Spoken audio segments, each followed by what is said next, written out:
ये बेताल पच्चीसी कहानी का दूसरा पार्ट है, जिसमें बेताल के द्वारा सुनाया गया प्रथम कहानी है। आर्यावर्त में वाराणसी नाम की एक नगरी है, जहाँ भगवान शंकर निवास करते हैं। पुण्यात्मा लोगों के रहने के कारण वह नगरी कैलाश भूमि के नाम से जान पड़ती है। उस नगरी के निकट अगाध जलधारा वाली गंगा नदी बहती है, जो उसके कंठहार की तरह सुशोभित होती है। प्राचीन काल में उस नगरी में एक राजा राज करता था, जिसका नाम था प्रताप मुकुट। प्रताप मुकुट का वज्र मुकुट नाम का एक पुत्र था, जो अपने पिता की ही भांति बहुत ही धीर वीर और गंभीर था। वह इतना सुंदर था कि कामदेव का साक्षात अवतार लगता था। राजा के एक मंत्री का बेटा बुद्ध शरीर उस वज्र मुकुट का घनिष्ठ मित्र था।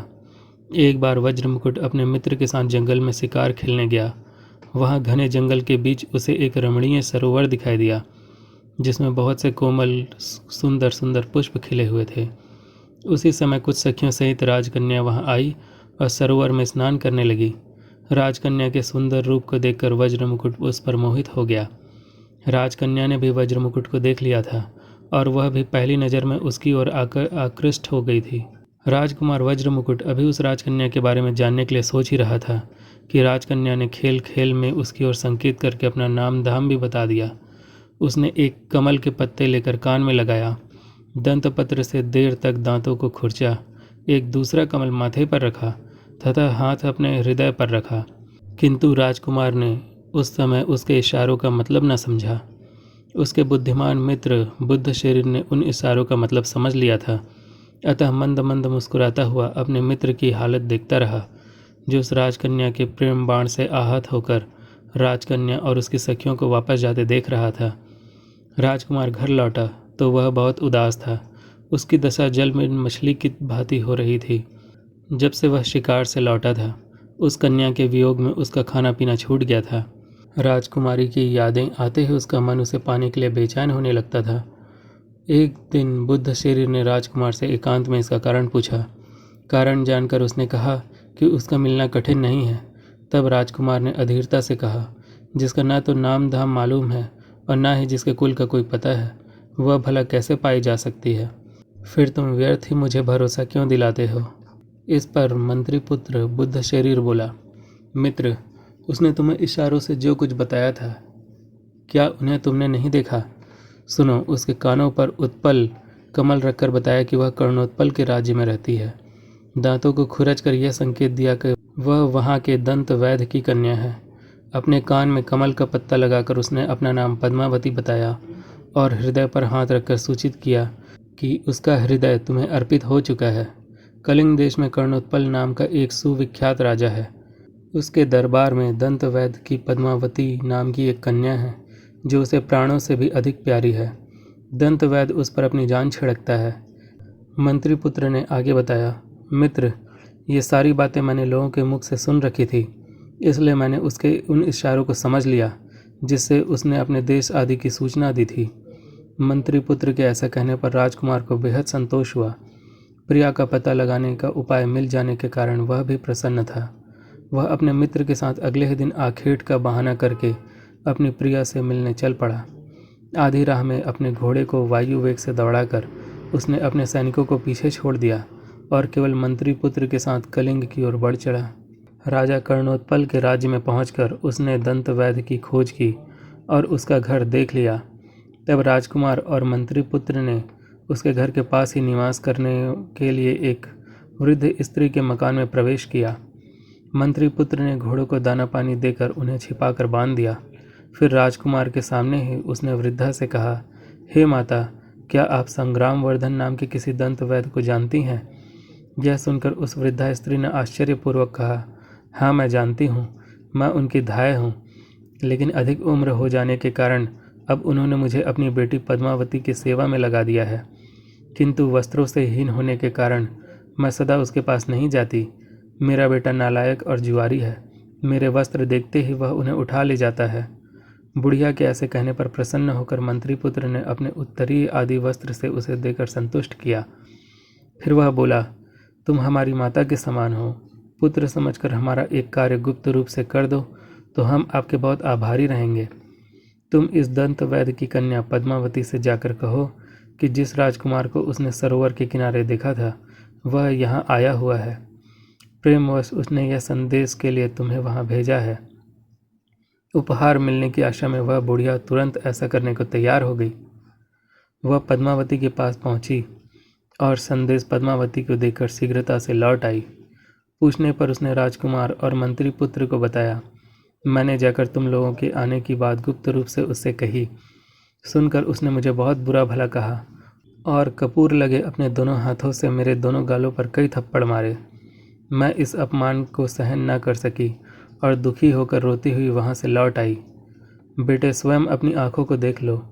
मेरे दोनों गालों पर अभी भी उसके द्वारा मारे गए थप्पड़ों के निशान मौजूद हैं। बुढ़िया द्वारा बताए जाने पर राजकुमार उदास हो गया, किंतु महाबुद्धिमान मंत्री पुत्र ने उससे एकांत में कहा, तुम दुखी मत हो मित्र। पद्मावती ने बुढ़िया को फटकार कर कपूर से उजली अपने 10 उंगलियों की छाप द्वारा तुम्हें ये बताने की कोशिश की है कि तुम शुक्ल पक्ष की 10 चांदनी रातों तक प्रतीक्षा करो। ये रातें मिलने के लिए उपयुक्त नहीं है।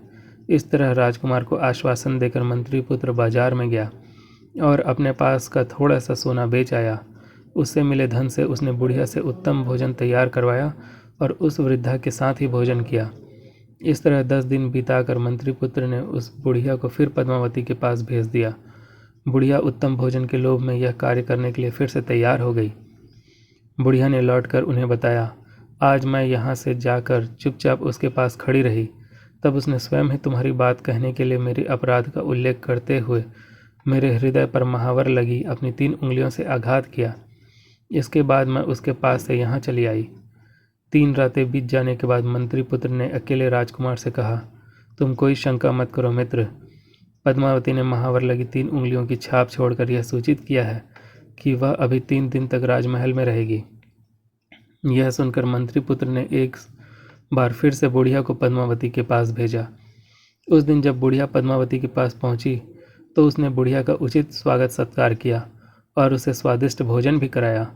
पूरा दिन वह बुढ़िया के साथ हंसती मुस्कुराती बातें करती रही। शाम को जब बुढ़िया लौटने को हुई तभी बाहर बहुत डरावना शोरगुल सुनाई दिया। हाय हाय, यह पागल हाथी जंजीरें तोड़कर लोगों को कुचलता हुआ भागा जा रहा है। बाहर से मनुष्यों की ऐसी चीख पुकार सुनाई पड़ी। तब पद्मावती ने उस बुढ़िया से कहा, राजमार्ग को एक हाथी ने रोक रखा है, उसे तुम्हारा जाना उचित नहीं है। मैं तुम्हें रस्सियों से बंधी एक पीढ़ी पर बैठाकर उस बड़ी खिड़की के रास्ते नीचे बगीचे में उतरवा देती हूँ। उसके बाद तुम पेड़ के सहारे बाग की 4 दीवारी पर चढ़ जाना, फिर वहाँ से दूसरी ओर के पेड़ पर चढ़कर नीचे उतर जाना, फिर वहाँ से अपने घर चली जाना। यह कहकर एक रस्सी से बंधी पीढ़ी पर बैठाकर उसने बुढ़िया को अपनी दासियों द्वारा खिड़की के रास्ते नीचे बगीचे में उतरवा दिया।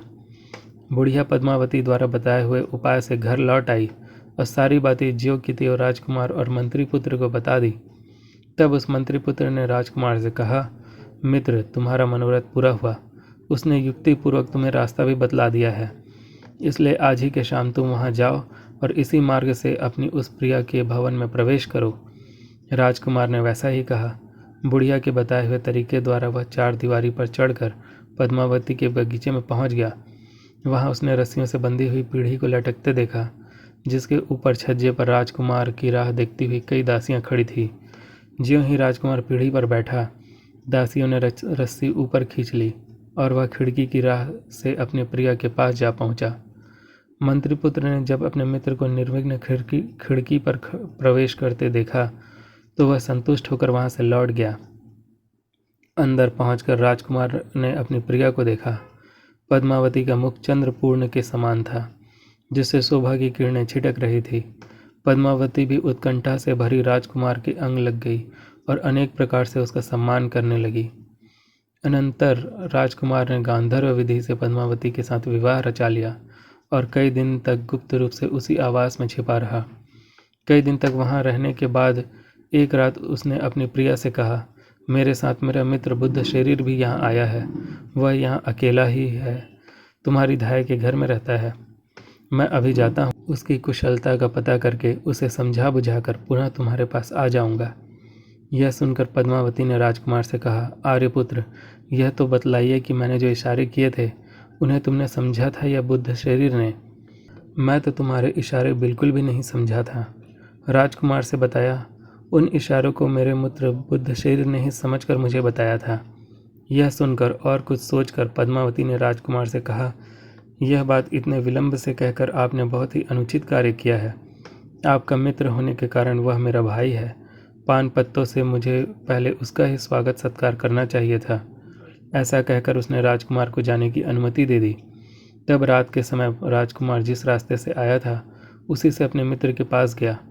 पद्मावती से उसके इशारों को समझाने के बारे में राजकुमार को जो बातें हुई थी, बातों बातों में वह सब भी उसने मंत्री पुत्र को कह सुनाई। मंत्री पुत्र ने अपने संबंध में कही गई इस बात को उचित न समझकर इसका समर्थन नहीं किया। इसी बीच रात बीत गई।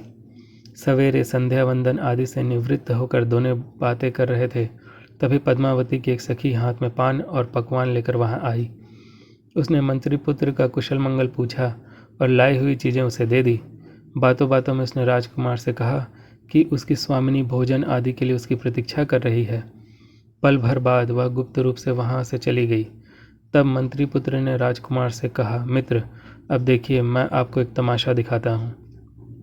यह कहकर उसने एक कुत्ते के सामने वह भोजन डाल दिया। कुत्ता वह पकवान खाते ही तड़प तड़प कर मर गया। यह देखकर आश्चर्यचकित हुए राजकुमार ने मंत्री पुत्र से पूछा, मित्र, यह कैसा कौतुक है? तब मंत्री पुत्र ने कहा, मैंने उसके इशारों को पहचान लिया था, इसलिए मुझे धूर्त समझकर उसने मेरी हत्या कर देनी चाहिए थी। इसी से तुम में भी बहुत अनुराग होने के कारण उसने मेरे लिए विष मिश्रित पकवान भेजे थे। उसे भय था कि मेरे रहते राजकुमार एकमात्र उसी में अनुराग नहीं रख सकेगा और उसके वश में रहकर उसे अपनी छोड़कर अपनी नगरी में चला जाएगा।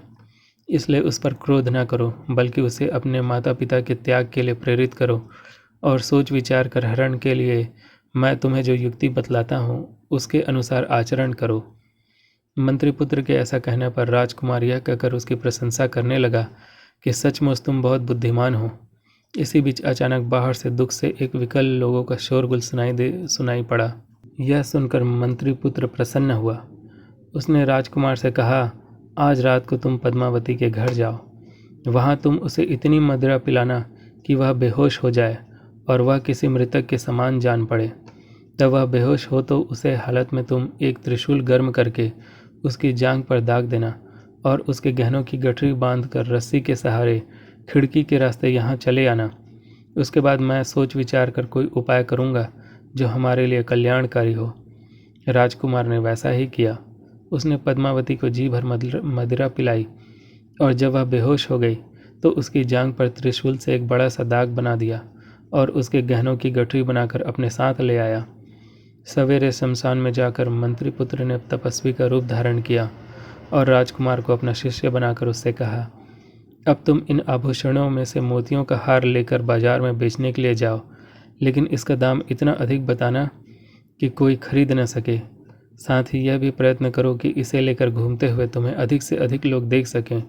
अगर नगर रक्षक तुम्हें पकड़े तो बिना घबराए तुम उससे कहना, मेरे गुरु ने इसे बेचने के लिए मुझे दिया है। तब राजकुमार बाजार में गया। वहाँ उस हार को लेकर घूमता रहा। उधर दंत वैद्य की बेटी के गहनों की चोरी की खबर पाकर नगर रक्षक उसका पता लगाने के लिए घूमते फिर रहे थे। राजकुमार को हार के साथ देखकर उन लोगों ने उसे पकड़ लिया। नगर रक्षक राजकुमार को नगरपाल के पास ले गए। उसने तपस्वी के वेश में राजकुमार को देखकर आदर सहित पूछा, भगवान, मोतियों का यह हार आपको कहाँ से मिला? पिछले दिनों दंत वैद्य की कन्या के आभूषण चोरी हो गए थे, जिनमें इस हार का भी जिक्र था। इस पर तपस्वी शिष्य बनकर राजकुमार बोला, इसे मेरे गुरु ने बेचने के लिए मुझे दिया है, आप उन्हीं से पूछ लीजिए। तब नगरपाल वहाँ आया तो तपस्वी रूपी मंत्रीपुत्र ने कहा, मैं तो तपस्वी हूँ, सदा जंगलों में यहाँ वहाँ घूमता रहता हूँ। संयोग से मैं पिछली रात इस शमशान में आकर टिक गया था। यहाँ मैंने इधर उधर से आई हुई योगिनियों को देखा। उनमें से एक योगिनी राजपुत्र को ले आई और उसने उसका हृदय निकालकर भैरव को अर्पित कर दिया। मदिरा पीकर वह मायाविनी मतवाली हो गई और मुझे मुंह चिढ़ाकर उसने मेरी रुद्राक्ष माला को लेने दौड़ी, जिसके मनकों के साथ मैं तप कर रहा था। तब उसने मुझे बहुत तंग किया। मुझे उस पर क्रोध आ गया। मैंने मंत्र बल से अग्नि जलाई और उसमें त्रिशूल तपाकर उसकी जंघा पर दाग दिया। उसी समय मैंने उसके गले से यह मोतियों का हार खींच लिया था। अब मैं ठहरा तपस्वी, यह हार मेरे किसी काम का नहीं है, इसलिए मैंने अपने शिष्य को इसे बेचने के लिए भेज दिया था। यह सुनकर नगरपाल राजा के पास पहुंचा। उसने राजा को सारा वृतांत कह सुनाया। राजा ने बात सुनकर उस मोतियों के हार को पहचान लिया। पहचानने का कारण यह था कि राजा ने ही दंतवैद्य की बेटी को उपहार स्वरूप भेंट किया था। तब राजा ने अपनी विश्वास पात्र वृद्धा दासी को यह जांच करने के लिए दंतवैद्य के यहाँ भेजा कि वह पद्मावती के शरीर का परीक्षण कर यह पता करे कि उसकी जांघ पर त्रिशूल का चिन्ह है या नहीं। वृद्धा दासी ने जांच करके राजा को बताया कि उसने पद्मावती की जांघ पर वैसा ही एक दाग देखा है। इस पर राजा को विश्वास हो गया कि पद्मावती ही उसके बेटे को मारकर खा गई है। तब वह स्वयं तपस्वी वेशधारी मंत्रीपुत्र के पास गए और पूछा, पद्मावती को क्या दंड दिया जाए। मंत्रीपुत्र के कहने पर राजा ने पद्मावती को नग्नावस्था में अपने राज्य से निर्वासित कर दिया। नग्न करके वन में निर्वासित कर दिए जाने पर पद्मावती ने आत्महत्या नहीं की। उसने सोचा कि मंत्रीपुत्र ने ही यह सब उपाय किया है। शाम होने पर तपस्वी का वेश त्याग कर राजकुमार और मंत्रीपुत्र घोड़ों पर सवार होकर वहां पहुंचे जहां पद्मावती शोकमग्न बैठी थी। वे उसे समझा बुझाकर घोड़े पर बैठाकर अपने देश ले गए। वहां राजकुमार उसके साथ सुखपूर्वक रहने लगा। बेताल ने इतनी कथा सुनाकर राजा विक्रमादित्य से पूछा, राजन, आप बुद्धिमानों में श्रेष्ठ हैं, अतः मुझे यह बताइए कि राजा क्रोधवश उस समय पद्मावती को नगर निर्वासित का आदेश न देकर उसे मारने का आदेश दे देता अथवा पहचान लिए जाने पर वह राजकुमार का ही वध करवा देता, तो इन पति पत्नी का वध का पाप किसे लगता?